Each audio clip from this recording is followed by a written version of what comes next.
घबराने की नहीं, सावधान होने की जरूरत है। हर उस टैक्स पेयर को जो इनकम टैक्स तो भरता है लेकिन लेट भरता है। जो लोग इनकम टैक्स लेट भरते हैं वो जान ले, जो लोग इनकम टैक्स पूरा नहीं भरते उन पर लगेगी धारा 234C। जो लोग आईटीआर लेट फाइल करते हैं उन पर लगेगी धारा 234A और 234F।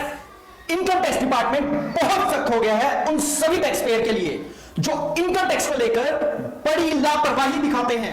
आज हम बात करेंगे धारा 234A, 234B, 234C के बारे में। इनकम टैक्स डिपार्टमेंट ने क्या कहा है इसके बारे में पूरा जानने के लिए वीडियो को पूरा देखें और एंड तक देखें। स्वागत है दोस्तों, मैं नरेश कुमार, आप देख रहे हैं अकाउंट टैक्स गुरु, देश का चैनल, आपका अपना यूट्यूब चैनल, जहां हम बात करते हैं कंपनीज के अकाउंट्स एंड टैक्सेशन कार्यप्रणाली सिस्टम के बारे में बड़ी ही आसान भाषा में। टाइम को वेस्ट ना करते हुए तो चलिए शुरू करते हैं।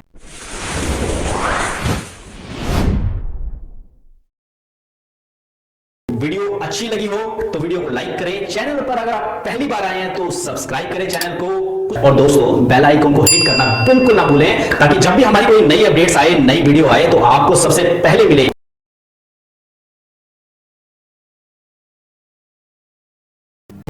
जैसे सबसे पहले हमारा ये तो फीस है 234F, यहीं से शुरू करते हैं तो आपको फिर 234A, 234B और 234C समझ में आ जाएगा। ये जो फीस होती है 234F होता क्या है, ये जो 10,000 इसने लगाई है ना, ये कैसे कैलकुलेट होती है। उसके बाद 234A जो इसने 2552 रुपए आपका बनाया है, ये कैसे कैलकुलेट होता है। उसके बाद 234B इसने जो 4147 रुपए लगाया है, ये कैसे कैलकुलेट होता है। 234C ये 1606 रुपए जो इसने बनाया है, ये कैसे कैलकुलेट होता है। अरे ये बहुत इजी है, तो चलिए मैं आपको बताता हूं कि कैसे भी कैलकुलेट होता है। तो सबसे पहले मैं आपको ले चलता हूं एक चार्ट के ऊपर जो मैंने तैयार किया है। अब देखिए यहां पर सबसे पहले जो ये वाला ऑप्शन है,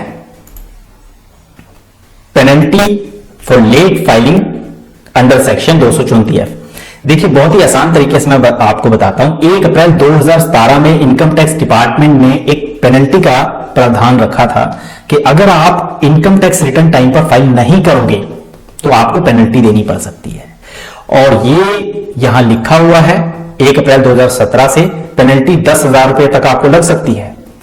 अच्छा, 10,000 रुपए तक, वो कैसे?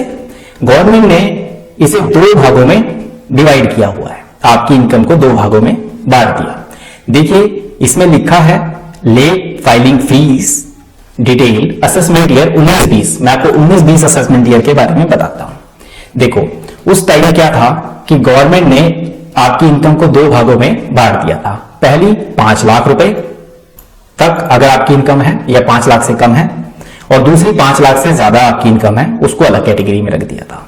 अब ये देखिए इसमें लिखा है 31 जुलाई 2019, जो गवर्नमेंट की डेट होती है नॉन ऑडिट केस में 31 जुलाई 2019, और ऑडिट केस में होती है 30 सितंबर 2019। ठीक है, अभी इसमें मैं आपको बताता हूं जो 31 जुलाई 2019 है, ये गवर्नमेंट ने एक्सटेंड कर दी थी असेसमेंट ईयर 19-20 में। ठीक है, तो ये 31 अगस्त हो गई थी, तो मैं इसको 31 अगस्त कर देता हूं। वैसे तो नॉर्मल केस में तो 31 जुलाई होती है, लेकिन 1 महीने की डेट बढ़ा दी थी। ठीक है, तो इसमें मैं आपकी ये डेट बढ़ा देता हूं, 31 अगस्त 2019 कर देता हूं। अब गवर्नमेंट ने कहा कि भैया अगर 5 लाख या उससे कम वाले लोग इस डेट तक रिटर्न फाइल कर देंगे तो उनकी 0 फीस लगेगी।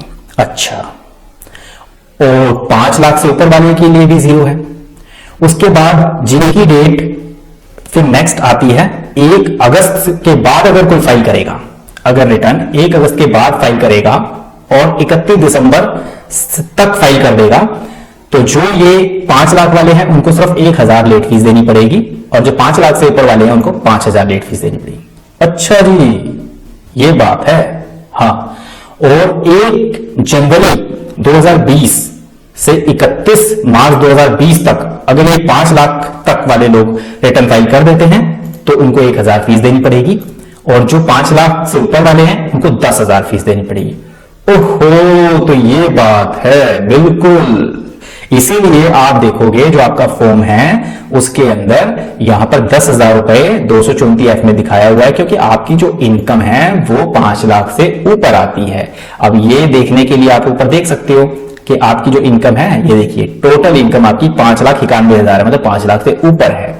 ठीक है, इसीलिए और आपने जो ये रिटर्न फाइल की है उसकी डेट हम चेक कर लेते हैं, आपने कौन सी डेट में फाइल की है। देखिए आपने यहां से हम देख लेते हैं आपका ये फॉर्म, ये देखिए आप 10 अप्रैल 2020 को फाइल कर रहे हो। कम से कम आप ये लगा सकते हो कि देखिए अगस्त तक तो गवर्नमेंट ने छूट दे दी है भैया, अगस्त तक तो कोई फीस नहीं लगेगी। अब आप देखिए अगस्त के बाद सितंबर, अक्टूबर, नवंबर आपका नॉन ऑडिट केस है, ऑडिट तो आपका होना नहीं है, तो आपकी नॉन ऑडिट के हिसाब से आपकी जो डेट बनती है वो 31 अगस्त बनती है, जो गवर्नमेंट ने एक्सटेंड कर दी थी। पहले 31 जुलाई थी, 1 महीने का टाइम पीरियड आपको दे दिया। तो हम 31 अगस्त तक तो लेट फीस नहीं कैलकुलेट करेंगे, हम सितंबर, अक्टूबर, नवंबर, दिसंबर, जनवरी, फरवरी, मार्च, अप्रैल, मई, अप्रैल तक, ये आपके 8 महीने बन जाते हैं। ठीक है, तो ये देखिए अप्रैल तक इन्होंने कैलकुलेट किया है। अब मैं आपको बताता हूं, जो ये अप्रैल तक आपकी 10,000 रुपए लेट फीस लग गई, इस पे कोई डाउट आपको? अरे नहीं भैया नहीं, ये तो हमें समझ में आ गया, बिल्कुल सही कैलकुलेशन है, अब कोई चिंता की बात नहीं। अच्छा लेकिन ये तो ठीक है, अब इसमें आगे देखिए, अगर इसके साथ साथ अगर आप लेट फाइल करते हो तो आपका नुकसान भी है। वो क्या? अगर आपका कोई लॉस हो जाता है, अच्छा, तो आप उसको सेट ऑफ तो कर सकते हो, लेकिन कैरी फॉरवर्ड नहीं कर सकते। मतलब जितना आपका लॉस हुआ है आपको उसी साल में सेट ऑफ करना पड़ेगा, आप उसको आगे कैरी फॉरवर्ड नहीं कर सकते। एक पॉइंट ये भी है इसमें, carry forward of losses is not permitted.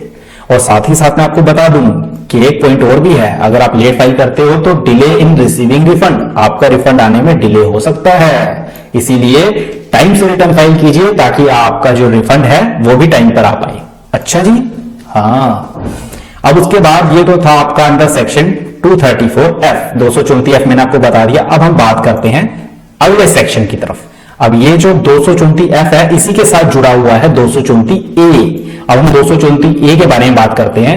ये कहता है अगर आप अपनी रिटर्न फाइल करते हो लेट, ठीक है जी, अब मैं आपको समझाता हूं, अगर आप अपनी रिटर्न फाइल करते हो लेट तो मैं आपको बता दूं कि उस पर आपको ब्याज भी देना पड़ेगा। अच्छा जी, हाँ, अगर आपको ब्याज देना पड़ा तो कितना देना पड़ेगा वो मैं आपको बताता हूं। आपको ब्याज देना पड़ेगा 1%। अच्छा, हाँ, अब ये जो ब्याज है 1%, ये आपको कब से देना पड़ेगा? देखो गवर्नमेंट की जो दी हुई डेट है 31 जुलाई, वहां तक तो गवर्नमेंट कोई ब्याज नहीं लेगी, क्योंकि गवर्नमेंट ने 31 जुलाई तो इनकम टैक्स रिटर्न की डेट दी हुई है। लेकिन असेसमेंट में गवर्नमेंट ने 1 महीने की छूट दे दी थी, 31 अगस्त लास्ट डेट कर दी थी, तो इसलिए वो 31 अगस्त तक तो इस पर कोई भी ब्याज चार्ज नहीं करेगी। अच्छा, वो चार्ज करेगी 31 अगस्त के बाद, मतलब सितंबर से ब्याज चार्ज करेगी। और सितंबर, मैं आपको बताऊं कि सितंबर से लेकर के वो उस डेट तक ब्याज चार्ज करेगी जिस डेट को आपने रिटर्न फाइल किया। अब आपने रिटर्न फाइल किया 10 अप्रैल 2020 को, तो इसमें कितने मंथ हो गए? इसमें टोटल 8 महीने हो गए। आप देख सकते हो ना, आप सितंबर 2019 से आप कैलकुलेट करो, सितंबर, अक्टूबर, नवंबर, दिसंबर, जनवरी, फरवरी, मार्च, अप्रैल, 8 महीने हो जाते हैं। 8 महीने का ब्याज आपको देना पड़ेगा। अब 8 महीने का ब्याज कैसे कैलकुलेट होगा वो मैं आपको बता देता हूं। देखिए हमारे होते हैं 4 क्वार्टर, ठीक है, जैसा कि यहां दिखाया हुआ है क्वार्टर 1, क्वार्टर 2, क्वार्टर 3 और ये क्वार्टर 4।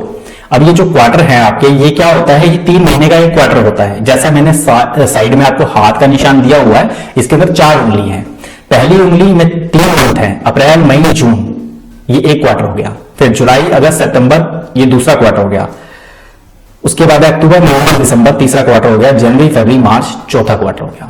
तो इसकी जो उंगली में हमने यहां से शुरू किया अप्रैल, मई, जून, ये जो नीचे वाली लाइन है पूरी, इस लाइन में जो जो मंथ आएंगे, ठीक है दोस्तों, ये तो हमारे क्वार्टर हो गए हैं। अब हम बात करते हैं कि ये जो हमारा टैक्स है, ठीक है, अब ये किस हिसाब से कैलकुलेट होता है इसके बारे में मैं आपको बताता हूं। जो 8 महीने का टैक्स है वो कैसे कैलकुलेट किया जाता है?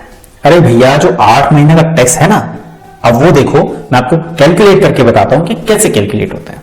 अब देखिए 8 महीने का जो ब्याज है, अरे भैया जो 8 महीने का ब्याज है ना, अरे भैया रामलाल, जो 8 महीने का ब्याज है वो मैं तुझे कैलकुलेट करके बताता हूं कि कैसे कैलकुलेट हुआ है। हाँ हाँ भैया बताइए बताइए कैसे कैलकुलेट हुआ है। अब देखिए 8 महीने का ब्याज कैलकुलेट करने के लिए सबसे पहले तो टैक्स का पता होना चाहिए, टैक्स बनता कितना है। अब आपने हमें बताया 31,928 रुपए, जैसा कि आपके रिटर्न में भी था, यहां पर लिखा हुआ है, ये रहा 31,928 रुपए।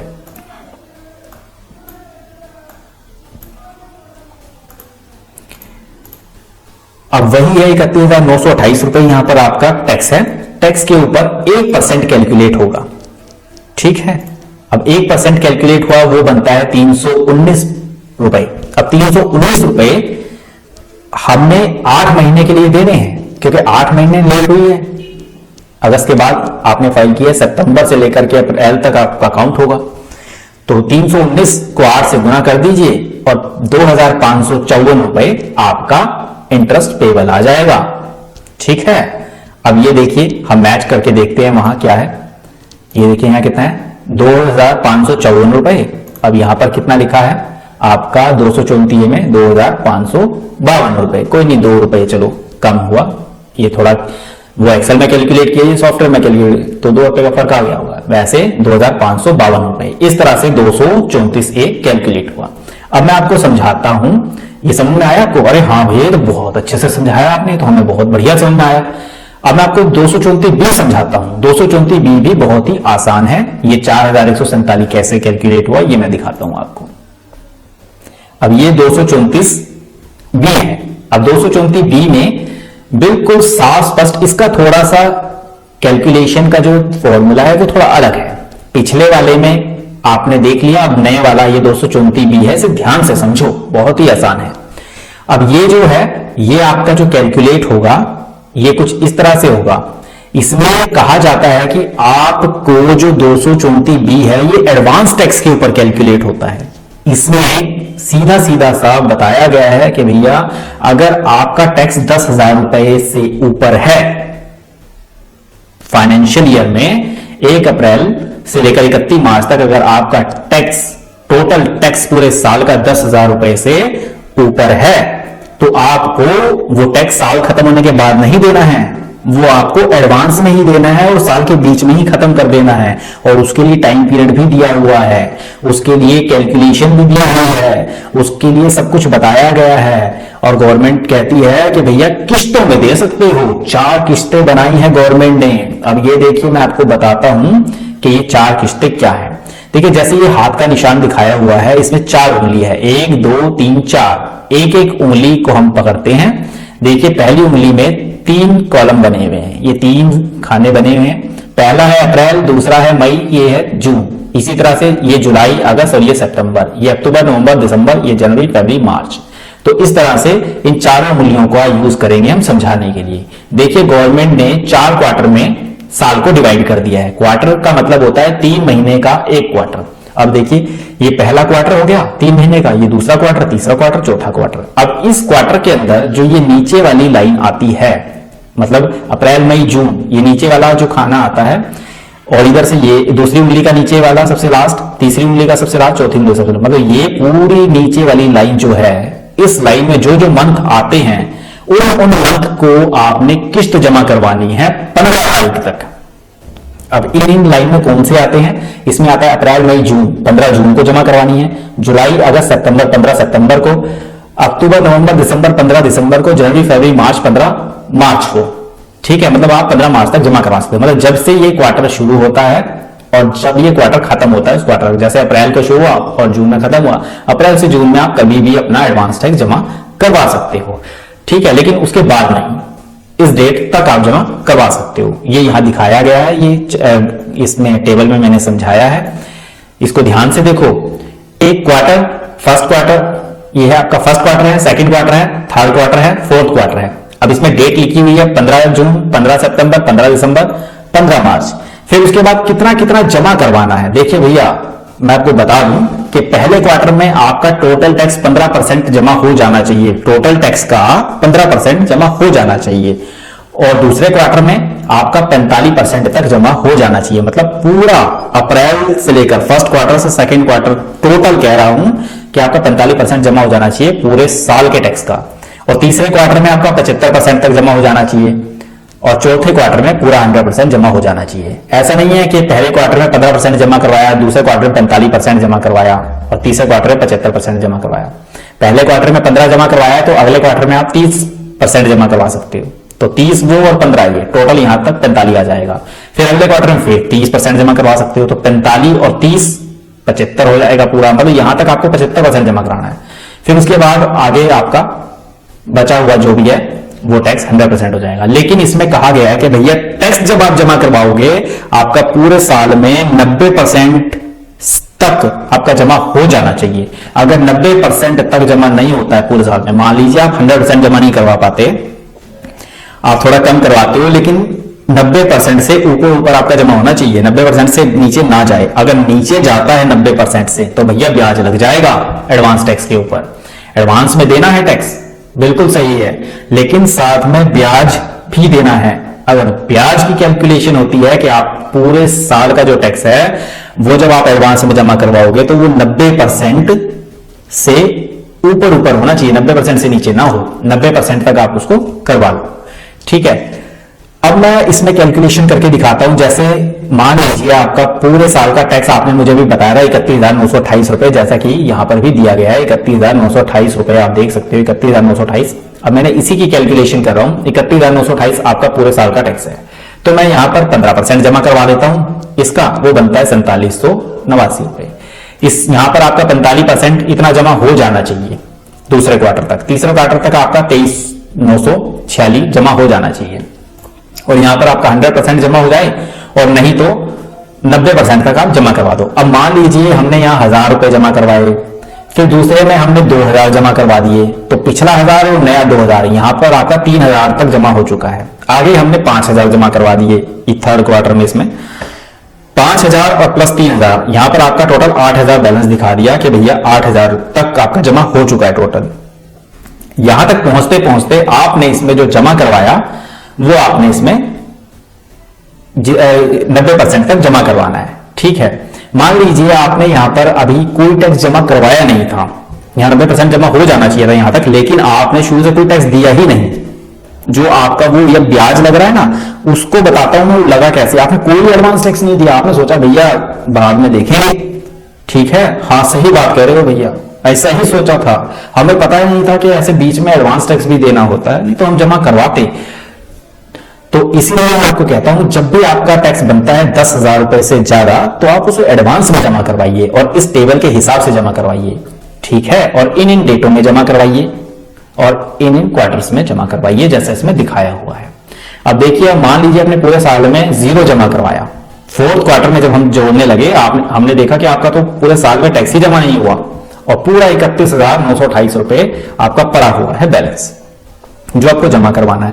अब इसमें कैलकुलेशन करने के लिए अब इसमें वो क्या कहते हैं, अब इनकम टैक्स डिपार्टमेंट साफ साफ कहता है कि भैया आपको जो टैक्स जमा करवाना है उसके ऊपर आपको ब्याज देना है, क्योंकि आप उस टैक्स को जमा करवा नहीं पाए। अब कैलकुलेशन में आपको बता देता हूं कि कैलकुलेशन इसकी कैसे की है उन्होंने। वो कहते हैं कि 31 जुलाई तक तो लास्ट डेट है, हम वहां तक ब्याज चार्ज नहीं करेंगे। हमने कहा ठीक है जी, 31 जुलाई लास्ट डेट है, हम ब्याज चार्ज नहीं करेंगे। गवर्नमेंट ने 1 महीने की डेट एक्सटेंड कर दी, 31 अगस्त आ गया, हम उसमें भी चलो मान लेते हैं कि 31 अगस्त तक तो गवर्नमेंट की डेट है, नॉन ऑडिट केस में आपका तो ऑडिट होता नहीं है ना, तो 31 अगस्त तक तो गवर्नमेंट की डेट है। ठीक है, ये तो था पहले सेक्शन 234A जो मैंने आपको पीछे बताया ना, जो मैंने आपको पीछे बताया है उसमें था।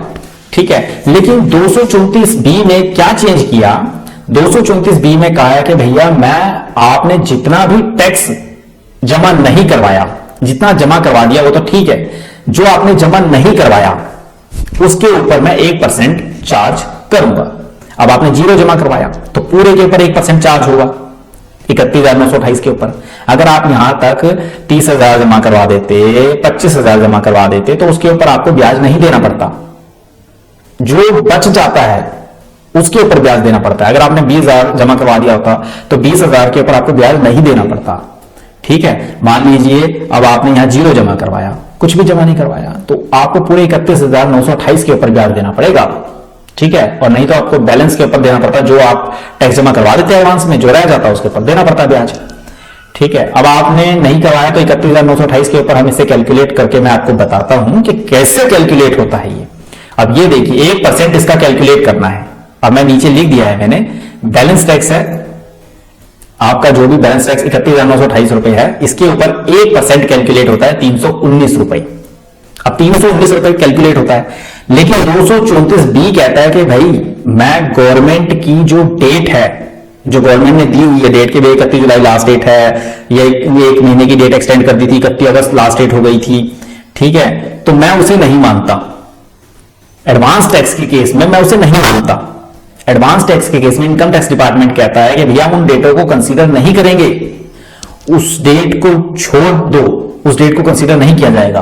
तो फिर अरे भैया वो कहता है कि मैं तो पूरे अप्रैल से उठाऊंगा, पूरे फाइनेंशियल जो अप्रैल है ना, अप्रैल, मैं तो पूरे अप्रैल से उठाऊंगा इस टैक्स की कैलकुलेशन, इस ब्याज की जो कैलकुलेशन है टैक्स के ऊपर, मैं तो पूरे अप्रैल से उठाऊंगा। अप्रैल से लेकर के इस पूरे, जब तक आपने आईटीआर फाइल की है, इस मंथ और डेट तक, उस मंथ तक उठाऊंगा जिस मंथ में आपने आईटीआर फाइल की है, अप्रैल से उठाऊंगा। अब देखिए अप्रैल, मई, जून, जुलाई, अगस्त, सितंबर, अक्टूबर, नवंबर, दिसंबर, जनवरी, फरवरी, मार्च और अप्रैल, ये 13 महीने हो गए, वो 13 महीने का ब्याज उठाएगा। अब ये देखिए, अब यहां 319 होगा, 319 को अगर आप 13 से गुना करोगे तो आपका 4151 रुपए आ जाएगा। अब देखिए हम इसे जरा चेक करके, ये देखिए यहां 4147 रुपए है और यहां पर 4151। ये थोड़ा एक्सेल और सॉफ्टवेयर की कैलकुलेशन जैसा मैंने बताया था, ये वो डिफरेंस है। अब समझ में आया? अरे हाँ भैया बिल्कुल सही बात है, अब मुझे समझ में आया कि 4151 कैसे बना। ठीक है, अब मैं आपको बताता हूं जो हमारा इसके बाद आता है सेक्शन 234C, ये किस हिसाब से कैलकुलेट होता है? 1606 रुपए। अब ये 1606 रुपए समझने के लिए हम तीसरा सेक्शन चेक करते हैं। अब ये देखिए इस सेक्शन के अंदर कहा गया है, ये सेक्शन थोड़ा सा और भी इजी है, इस सेक्शन को हम अच्छे से समझते हैं। इस सेक्शन में क्या कहा गया है, ये देखिए, इसमें फर्स्ट क्वार्टर है, सेकंड क्वार्टर है, थर्ड क्वार्टर है, फोर्थ क्वार्टर। इसके बारे में मैंने आपको सेक्शन 234B में बता दिया था। इस डेट के बारे में भी मैंने आपको बता दिया, 15 जून, 15 सितंबर, 15 दिसंबर, 15 मार्च। मैंने परसेंटेज बता दी कि आपको कैसे कैसे जमा करवाना है। 15% फर्स्ट क्वार्टर तक और 45% सेकंड क्वार्टर तक आपका 45% चला जाना चाहिए टोटल टैक्स का। यहां 75% चला जाना चाहिए, 100% चला जाना चाहिए पूरे टैक्स का। ये मैं आपको 234B में बता चुका हूं। अब बात करते हैं आपका जो टैक्स बनता है 31,928 रुपए। ठीक है, अब ये टैक्स आपका जो जमा हो जाता है, जितना भी जमा हो जाता है, 20,000 आपका एडवांस टैक्स जमा हो जाता है, या मान लीजिए आपका 25,000 जमा हो जाता है, उसके ऊपर तो ब्याज नहीं लगेगा। जो बैलेंस बच जाएगा, आपने, ये भी एडवांस टैक्स के लिए यूज होता है, 234C एडवांस टैक्स के लिए ही यूज होता है। लेकिन इसमें कहते हैं कि भैया 234B में तो कहा गया कि अगर आप एडवांस टैक्स जमा नहीं करवाते, जितना आप एडवांस टैक्स जमा नहीं करवाते, आपको उसके ऊपर ब्याज देना है और अप्रैल से देना है, और जिस डेट मंथ में रिटर्न जमा कराते उस मंथ तक आपको देना है।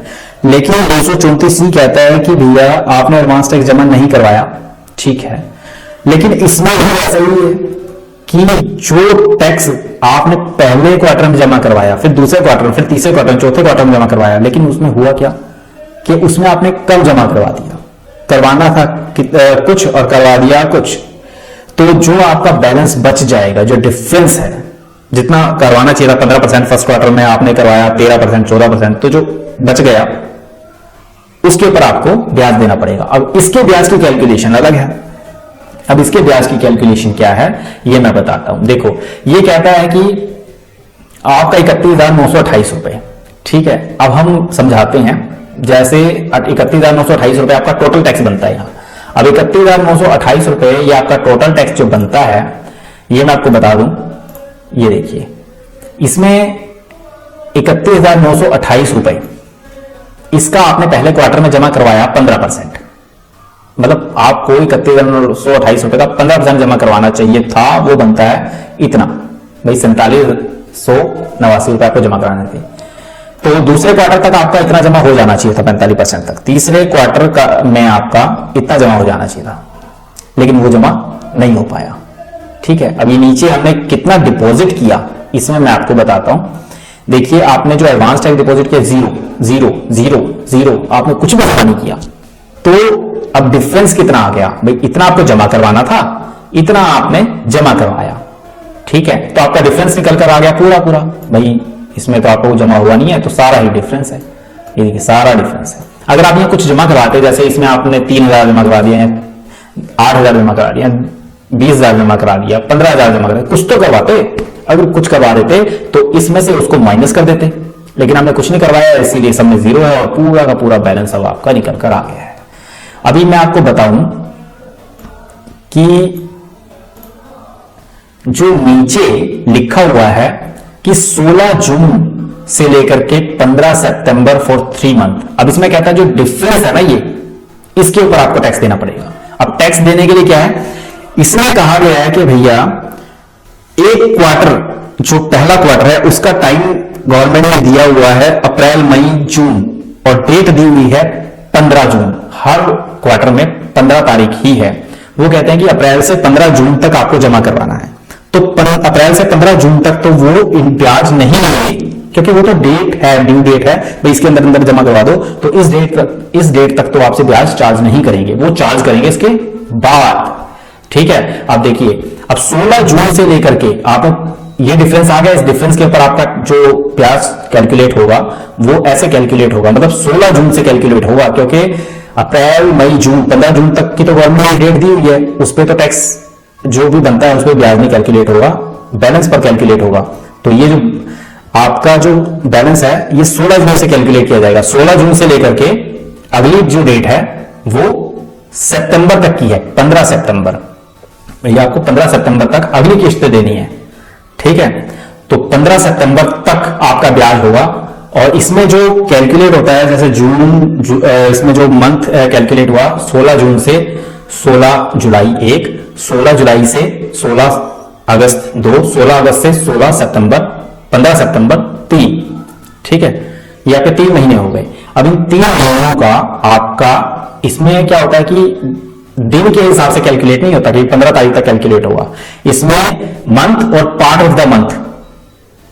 ठीक है, मंथ और पार्ट ऑफ द मंथ मतलब आप महीने की किसी भी डेट को करवाओ, गिना पूरा महीना ही जाएगा। ठीक है, अब जैसे 15 सितंबर की डेट है तो पूरा सितंबर ही माना जाएगा। ठीक है, अब इसमें 3 महीने रहते हैं, तो मैंने नीचे लिख दिया है इसके अंदर, ये देखिए मैंने लिख दिया है मंथ, ये मंथ है, ये मंथ है आपका। ठीक है, इसमें ये मंथ है भाई, 3 महीने लेट हो गए हैं, यहां लिखा हुआ है 3 महीने लेट हो गए हैं।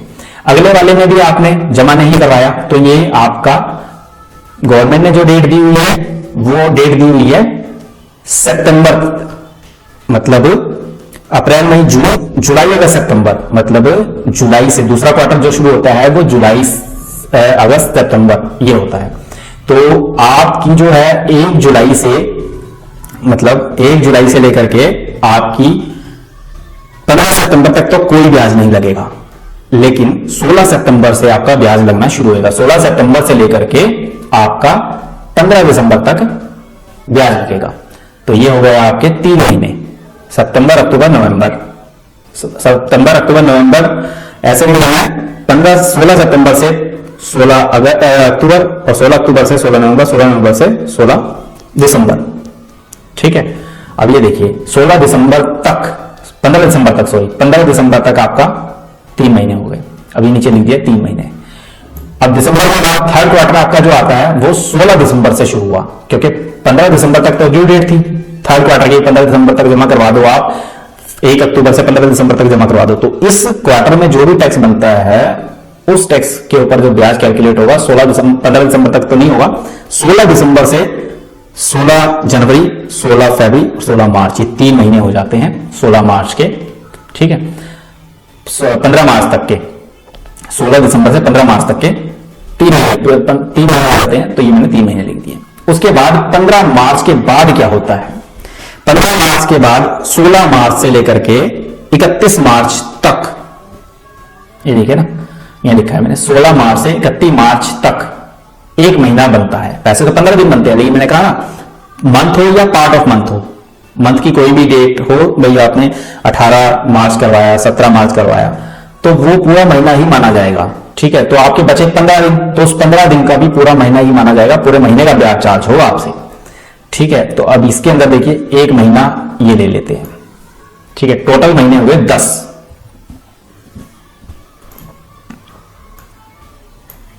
टोटल महीने हुए 10, 3, 3, 6, 3, 9 और एक 10। अब इसकी कैलकुलेशन क्या है, देखिए जो लो अमाउंट है इसका 1% दिया हुआ, इस फर्स्ट क्वार्टर में इसका 1% कैलकुलेट हुआ, जो भी आया उसको हमने, वो एक महीने का आया और हमने 3 महीनों में कैलकुलेट करना है, तो क्या करेंगे, ये जो नीचे दिया हुआ है ये मैं आपको बताता हूं, ये देखिए ये वाला। अब इसके अंदर क्या है कि ये मैं आपको समझाता हूं, इसमें इसका हमने निकाला पहले 1%, जो आया उसको हमने 3 से गुना कर दिया, क्योंकि वो एक महीने का आया तो हमें 3 महीने का पे करना है, तो वो 3 महीने का 143 रुपए हो गया। इसके ऊपर पहले 1% कैलकुलेट किया, फिर उसको हमने 3 से गुना कर दिया 3 महीने के लिए, तो 431 रुपए हो गया। ऐसे ही इसको किया, 1% हमने इस अमाउंट का और फिर 3 से गुना किया तो 718 रुपए हो गया। फिर इस वाले अमाउंट के ऊपर हमने 1% कैलकुलेट किया और उसके ऊपर हमने 1 से गुना कर दिया, तो ये 319 रुपए आ गए। तो 1, 2, 3, 4 चारों ब्याज को हमने जब जोड़ा तो हमारा नीचे आ गया total interest under section 234C of income tax, आपको 1612 रुपए देने हैं। अब आप ये मैच करके देखते हैं आपके इस आंसर से, 1612 रुपए या 1606 रुपए आता है। ठीक है, यहां पर आता है अपना ये, इसको मैं हटा देता हूं, 1606 रुपए ये आया ना आपका इंटरेस्ट अंडर सेक्शन 234C में 1606 रुपए आए। ये इस तरह से निकाला गया। आप समझ में आया कि कैसे ये सारे सेक्शन काम करते हैं ब्याज के, कैसे 234F, 234A, 234B, 234C, कैसे इनकी कैलकुलेशन की जाती है। उम्मीद है दोस्तों आपको ये वीडियो बहुत बहुत बहुत पसंद आया होगा। विश्वास है आप लोगों ने वीडियो को लाइक, कमेंट और शेयर कर दिया होगा। जो नए दोस्त चैनल पर पहली बार आए हैं उन्होंने सब्सक्राइब बटन को दबा दिया होगा और बेल आइकन को प्रेस कर दिया होगा। इससे होगा क्या, जब भी हमारी कोई नई वीडियो आएगी तो उनके YouTube के ब्राउज फीचर के अंदर वो वीडियो सबसे पहले देखने को मिलेगी। नेक्स्ट वीडियो में बहुत जल्द मिलते हैं एक नए टॉपिक के साथ। आपके अपने इस चैनल पर अपना कीमती समय देने के लिए आप सभी लोगों का तहे दिल से प्रेम पूर्वक बहुत बहुत धन्यवाद।